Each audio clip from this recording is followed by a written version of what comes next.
मनस्वीची फरमाईश होती की मम्मी हे कर बरं का. मग तिची फरमाईश पूर्ण करण्यासाठी ही त्या कढई ठेवली होती आणि कढईमध्ये करायला घेतलं. इतक्यात दारावरची बेल वाजली. मी म्हटलं नेमकं कोण आलं बरं. मग कुकर लावला होता. शिट्ट्या वगैरे झाल्यानंतर कुकर गडबडीने ठेवला खाली आणि झाकण काढूस तर बेल सारखीच वाजायला लागली. मग गेले दरवाजावर तर बघते तर काय मिशोवरून एक पार्सल आलं होतं बरं का. आता ह्या पार्सलमध्ये नेमकं काय आहे ते तुम्ही बघाच पुढे.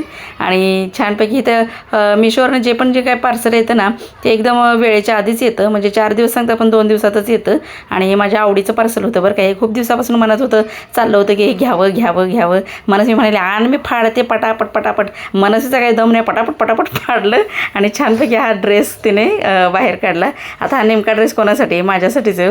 मस्तपैकी असा हा ड्रेस घ्यायचं खूप दिवसापासून म्हणत होतं.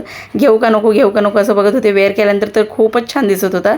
वेअर केलेला व्हिडिओ मी नक्कीच तुमच्यासोबत शेअर करेन. काहीतरी फिरायला वगैरे जाताना हा ड्रेस खूप छान दिसतो. कसा वाटला व्हिडिओ आवडल्यास नक्की लाईक आणि सबस्क्राईब करा आणि रेसिपी उद्याच्या व्हिडिओमध्ये दाखवेन.